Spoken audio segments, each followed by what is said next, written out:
blessing today.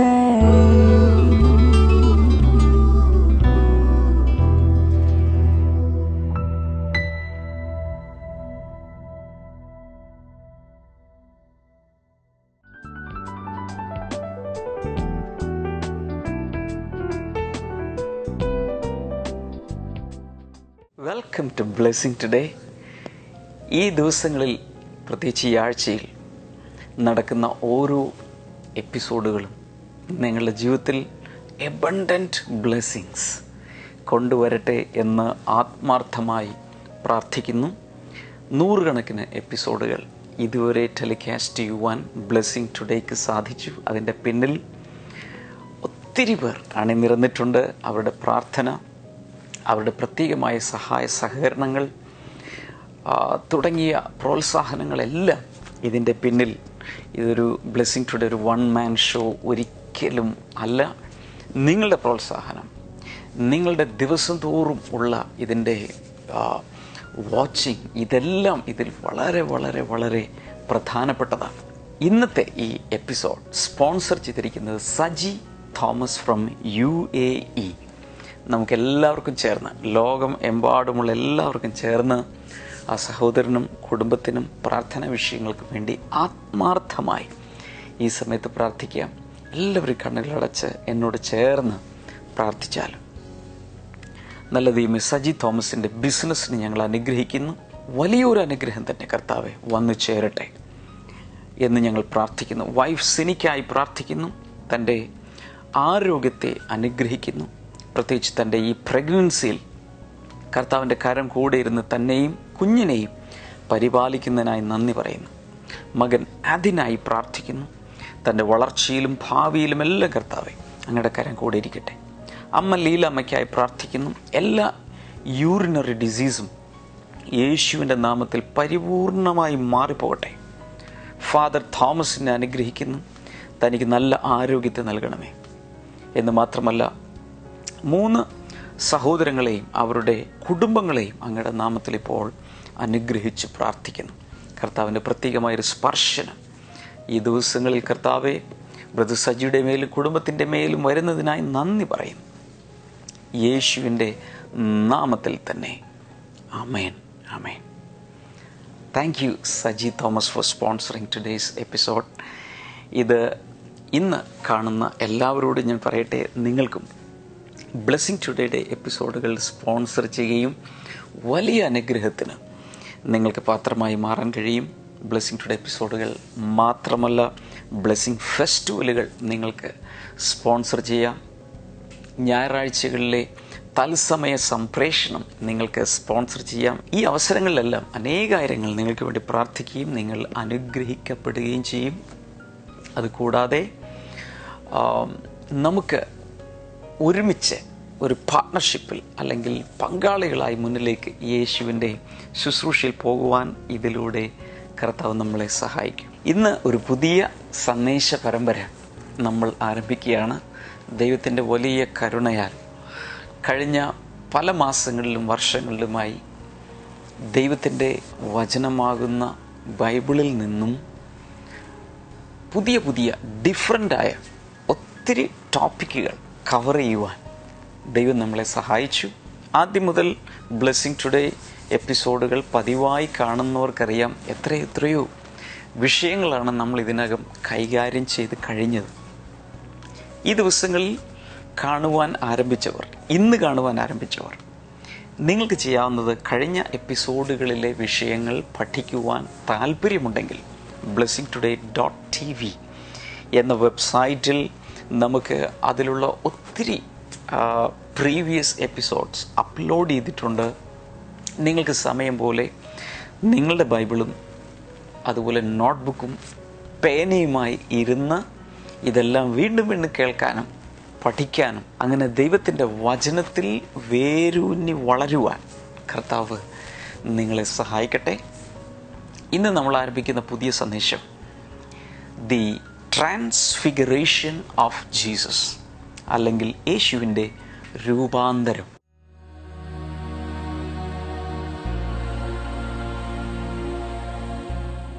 ഈ വിഷയം ഇന്ന് നമ്മൾ കൈകാര്യം ചെയ്യുമ്പോൾ എനിക്ക് നിങ്ങളോടൊരു വലിയ അഭ്യർത്ഥനയുള്ളത്, this episode in the ministry and life of Jesus is very much misunderstood. ഒത്തിരി പേർക്ക് ഇതൊന്നും മനസ്സിലാക്കാൻ കഴിയുന്നില്ല. അതുകൊണ്ട് വലിയൊരു പ്രാർത്ഥനയോടുകൂടി വേണം ഈ സന്ദേശ പരമ്പര ശ്രദ്ധിക്കുവാൻ, ആ ഭാഗങ്ങൾ വായിക്കുവാൻ.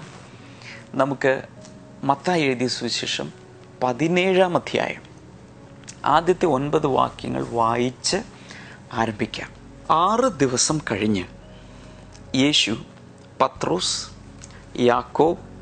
യാക്കോബിൻ്റെ സഹോദരനായ യോഹന്നാൻ എന്നിവരുമായി ഒരു ഉയർന്ന മലയിലേക്ക് പോയി.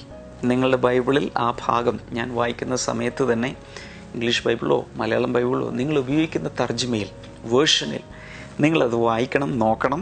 അവിടെ അദ്ദേഹത്തിൻ്റെ മുഖം സൂര്യനെ പോലെ ശോഭിച്ചു, വസ്ത്രം വെളിച്ചം പോലെ വെണ്മയായി തീർന്നു.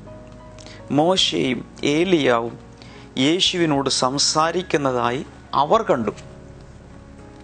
4-ാമത്തെ വാക്യം. പത്രോസ് യേശുവിനോട് പറഞ്ഞു, കർത്താവേ, നാം ഇവിടെ ഇരിക്കുന്നത് നല്ലത്. അങ്ങ് ആഗ്രഹിക്കുന്നുവെങ്കിൽ ഞാൻ 3 കുടിലുകൾ ഇവിടെ ഉണ്ടാക്കാം. ഒന്ന് അങ്ങയ്ക്ക്, ഒന്ന് മോശയ്ക്ക്, മറ്റൊന്ന് ഏലിയാവിന്. അയാൾ സംസാരിച്ചുകൊണ്ടിരിക്കുമ്പോൾ പ്രകാശമുള്ള ഒരു മേഘം അവരെ മൂടി. മേഘത്തിൽ നിന്ന്, ഇവൻ എൻ്റെ പ്രിയപുത്രൻ, ഇവനിൽ ഞാൻ ഏറ്റവും പ്രസാദിച്ചിരിക്കുന്നു, ഇവൻ പറയുന്നത് ശ്രദ്ധിക്കുക എന്ന് ഒരു ശബ്ദം ഉണ്ടായി.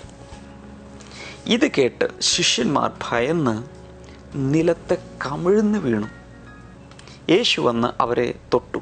എഴുന്നേൽക്കുവിൻ, ഭയപ്പെടേണ്ട, അദ്ദേഹം പറഞ്ഞു. അവർ തല ഉയർത്തി നോക്കിയപ്പോൾ യേശുവിനെ അല്ലാതെ മറ്റാരെയും കണ്ടില്ല. മലയിൽ നിന്ന് ഇറങ്ങി വരുമ്പോൾ യേശു അവരോട്, മനുഷ്യപുത്രൻ മരിച്ചവരിൽ നിന്ന് ഉയർത്തെഴുന്നേൽക്കുന്നത് വരെ നിങ്ങൾ കണ്ട കാര്യം ആരോടും പറയരുത് എന്ന് പറഞ്ഞു. ഈ ഭാഗം യേശുവിൻ്റെ രൂപാന്തരം അല്ലെങ്കിൽ ദ ട്രാൻസ്ഫിഗറേഷൻ ഓഫ് ജീസസ് എന്ന ഈ ഭാഗം കൂടുതൽ ഡീറ്റെയിൽഡായി പഠിക്കുവാൻ ആഗ്രഹിക്കുന്നവർക്ക് മർക്കോസിൻ്റെ സുവിശേഷം 9-ാം അധ്യായം 2 മുതൽ 10 വരെയുള്ള ഭാഗങ്ങളിലും, ലൂക്കോസിൻ്റെ സുവിശേഷം 9-ാം അധ്യായം 28 മുതൽ 36 വരെയുള്ള ഭാഗങ്ങളിലും ഇതേ കാര്യം തന്നെ, ഇതേ ആ സംഭവം അവരുടെ വേർഷനിൽ അവർ വിവരിച്ചിട്ടുണ്ട്.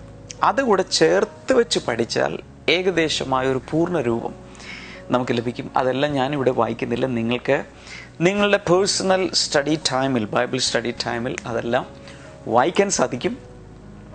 ഈ ഒരു ഭാഗത്ത് യേശുവിൻ്റെ രൂപാന്തരം അല്ലെങ്കിൽ യേശു ശിഷ്യന്മാരുടെ 3 ശിഷ്യന്മാരുടെ മുമ്പിൽ പെട്ടെന്ന് തൻ്റെ രൂപവും ഭാവവും മാറുന്നു. അവരെ തന്നെ ഞെട്ടിച്ച ഒരു സംഭവമാണ്. This is very very mysterious. വളരെ നിഗൂഢ രഹസ്യം ഉൾക്കൊള്ളുന്ന ഒരു സംഭവമാണ് ഈ സംഭവത്തിൽ നടക്കുന്നത്, അല്ലെങ്കിൽ ഈ സന്ദർഭത്തിൽ നടക്കുന്നത്. പലരെയും വളരെ ആശയക്കുഴപ്പത്തിലാക്കുന്നു. യേശുവിൻ്റെ വ്യക്തിത്വത്തെക്കുറിച്ച്, അവൻ്റെ ശരിയായ അവൻ്റെ നേച്ചറിനെ കുറിച്ച് മനസ്സിലാക്കുന്നതിൽ പലർക്കും വളരെ കൺഫ്യൂഷൻ ഉണ്ടാക്കുന്ന ഒരു ഭാഗമാണ് ഈ ഭാഗം. യേശുവിൻ്റെ രൂപാന്തരം നമ്മൾ പഠിക്കുമ്പോൾ വേറെ 1-2 സംഭവങ്ങൾ കൂടെ നമ്മുടെ ഓർമ്മയിലേക്ക് എത്തുന്നത്, പണ്ട് കാലത്ത് ഒത്തിരി വർഷങ്ങൾക്ക് മുൻപ് മോശെ സീനായ് പർവ്വതത്തിൻ്റെ മുകളിൽ ദൈവത്തോട് സംസാരിച്ച ശേഷം താൻ താഴേക്ക് വരുമ്പോൾ ദൈവത്തോട് ഒത്തിരി നേരം സംസർഗം ചെയ്തതിൻ്റെ ഫലമായി തൻ്റെ മുഖം പ്രകാശിക്കാൻ തുടങ്ങി. അത് താൻ അറിഞ്ഞില്ല. പുറപ്പാട് പുസ്തകം 34-ാം അധ്യായം 29 മുതൽ താഴേക്ക് വായിക്കുമ്പോൾ ആ ഭാഗം അവിടെ കൊടുത്തിട്ടുണ്ട്. ഈ സംഭവം അവിടെ പറഞ്ഞിട്ടുണ്ട്. മോശയുടെ മുഖം അങ്ങ് പ്രകാശിക്കാൻ തുടങ്ങി. അതുകൊണ്ട് അഹരോനും കൂടെയുള്ളവരൊക്കെ മോശയുടെ അടുത്തേക്ക് വരാൻ പോലും ഭയപ്പെട്ടു. പിന്നീട് പതുക്കെ പതുക്കെയാണ് അവരുടെ ഭയം മാറി ഇൻട്രാക്ട് ചെയ്യാൻ തുടങ്ങിയത്.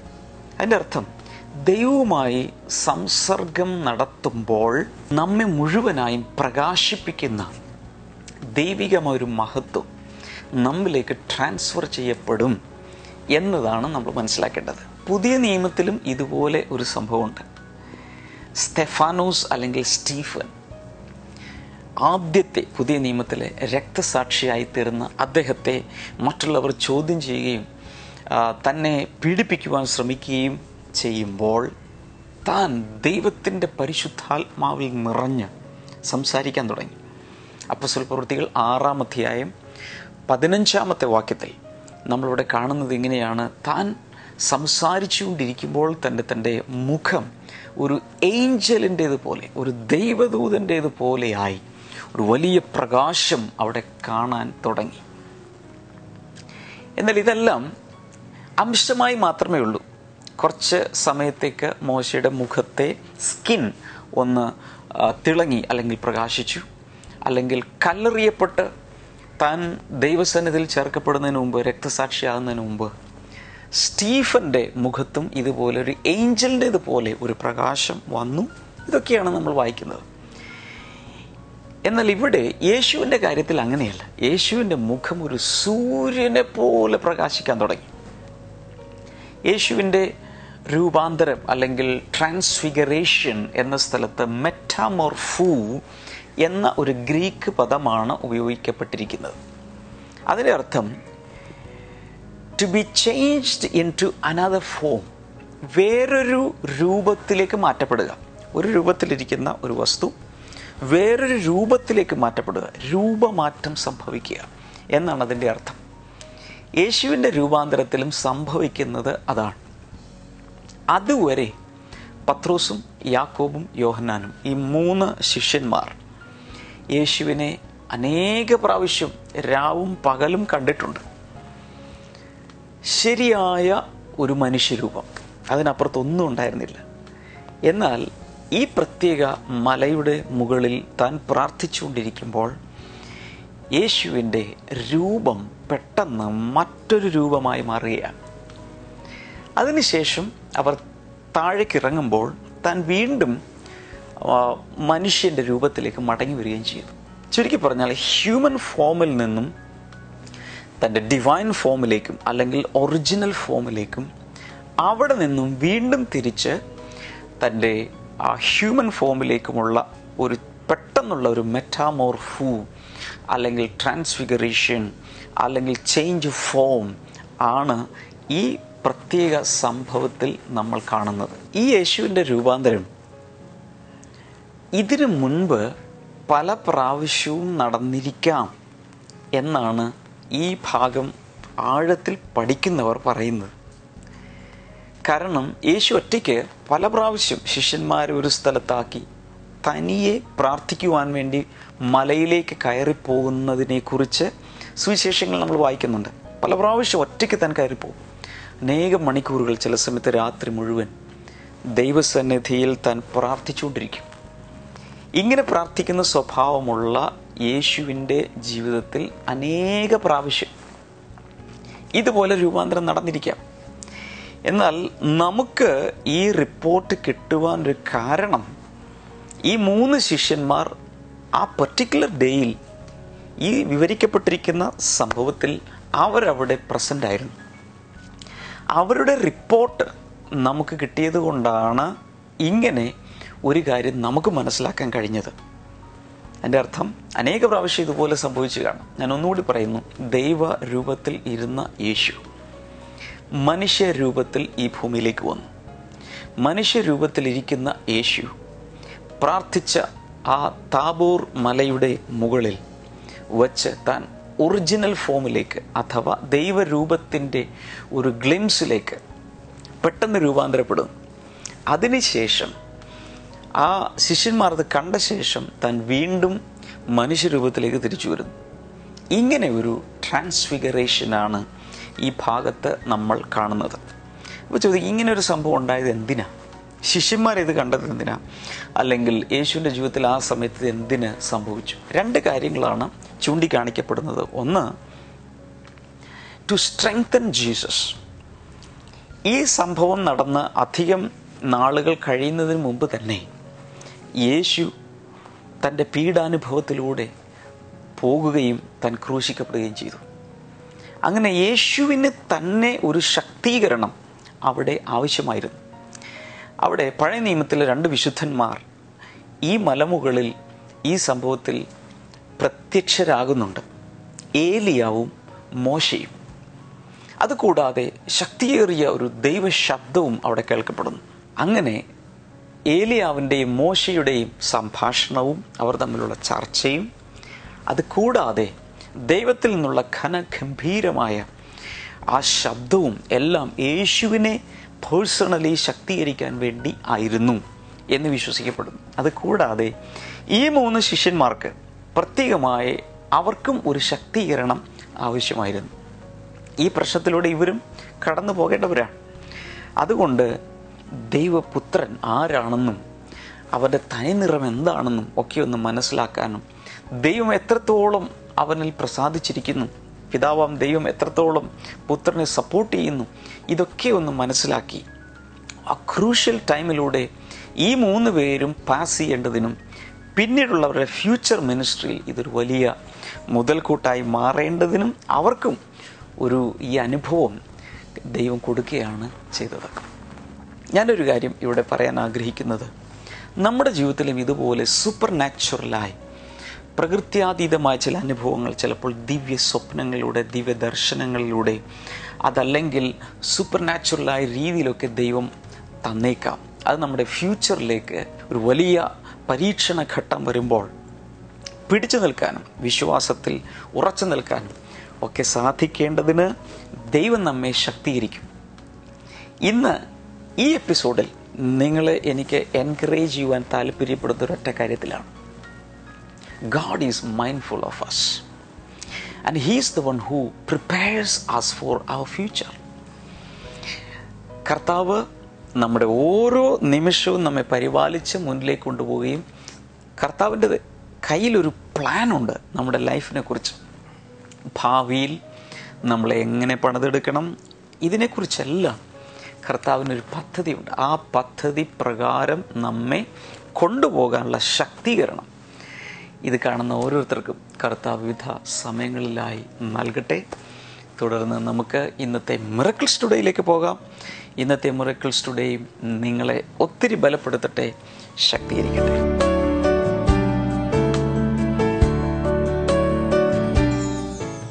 ബ്രദർ, ഈ മകളുടെ പേര് മേഘ തോമസ് എന്നാണ്. ഇവള് US പഠിക്കുകയായിരുന്നു, US ഡാളസിൽ പഠിക്കുകയായിരുന്നു.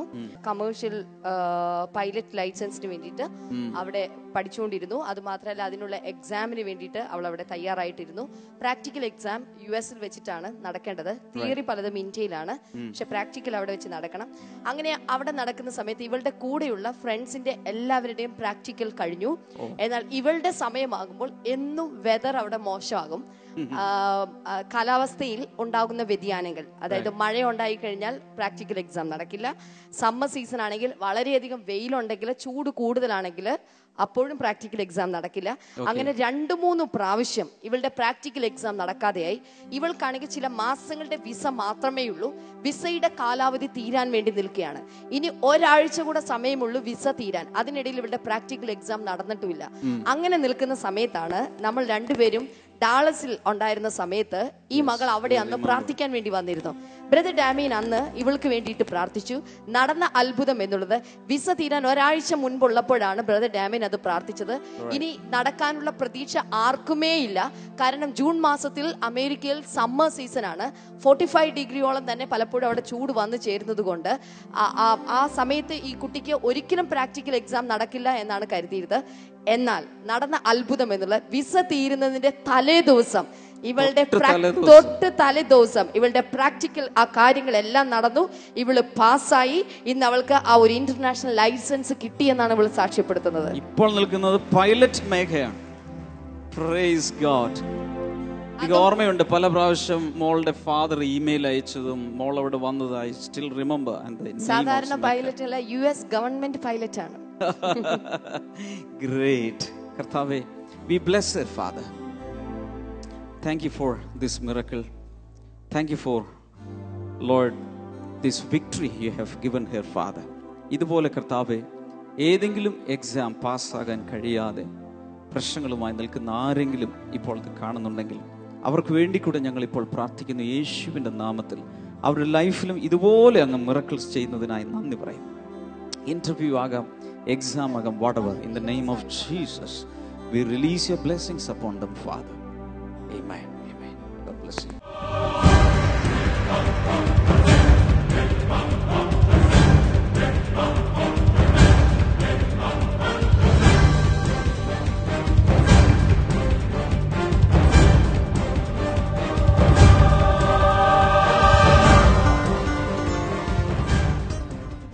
ഈ സമയത്ത് നമുക്ക് ഒരുമിച്ച് പ്രാർത്ഥിക്കാം. കർത്താവേ, ഈ പ്രത്യേക എപ്പിസോഡ് കാണുന്ന എല്ലാവർക്കുമായി ഞാൻ പ്രാർത്ഥിക്കുന്നു. കർത്താവ്, യേശുവിൻ്റെ നാമത്തിൽ വലിയ അനുഗ്രഹവും രോഗസൗഖ്യവും വിടുതലും സ്വാതന്ത്ര്യവും ഇപ്പോൾ ഓരോരുത്തർക്കും നൽകുന്നതിനായി നന്ദി പറയുന്നു.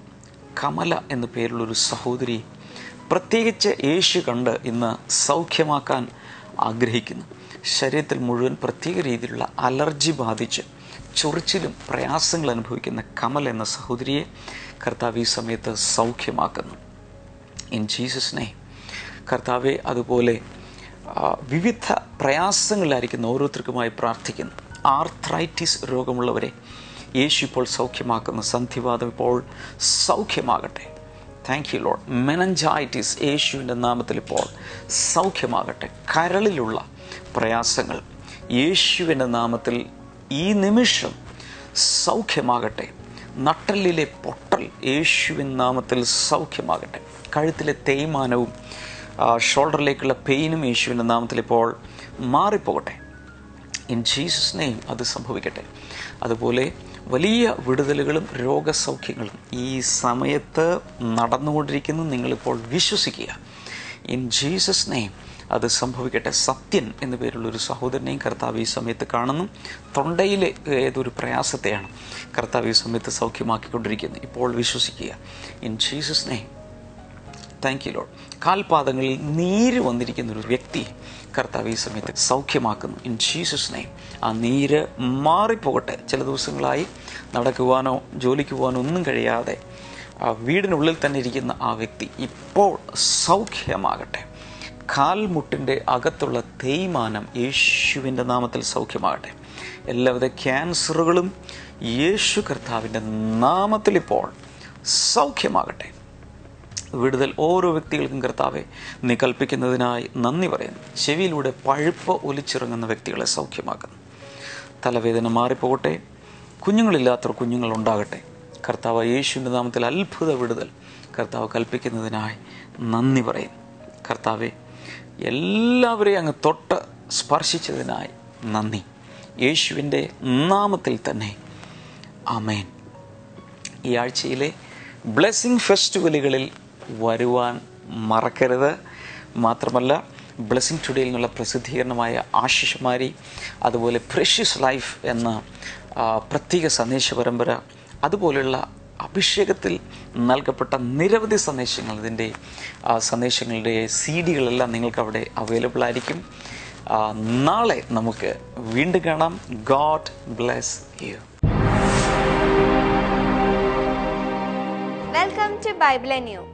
ഇന്നത്തെ ചോദ്യം ഇതാണ്: എന്റെ കൂടാരം പൊളിഞ്ഞു പോകുവാൻ അടുത്തിരിക്കുന്നു എന്ന് പറഞ്ഞത് ആരാണ്? Who said that the tent of this body will be soon put aside? Options: A. Patros, B. Lucas, C. Yohanan, D. Paulos.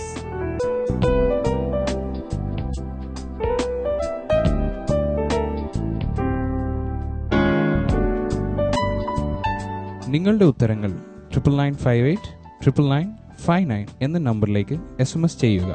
SMS ചെയ്യേണ്ട format BT space option A, B, C or D.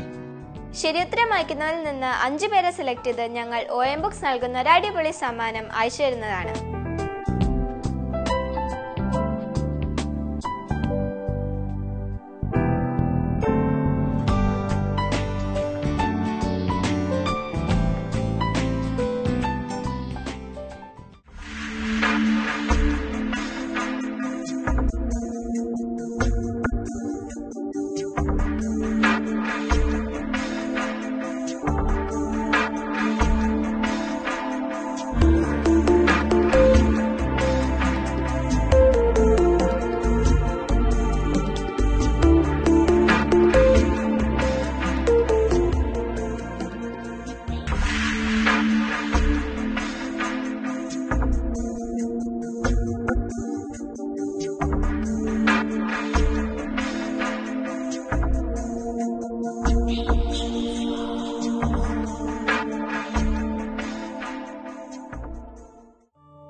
പ്രാർത്ഥനയ്ക്കും മറ്റ് വിവരങ്ങൾക്കുമായി ഇപ്പോൾ തന്നെ വിളിക്കുക 0484 4 222 111 0484 422 111.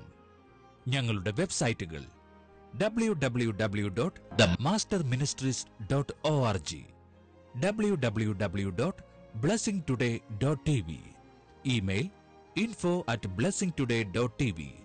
ഞങ്ങളുടെ address blessing today, post box number 2215, Edappally PO, Kerala, India 682024.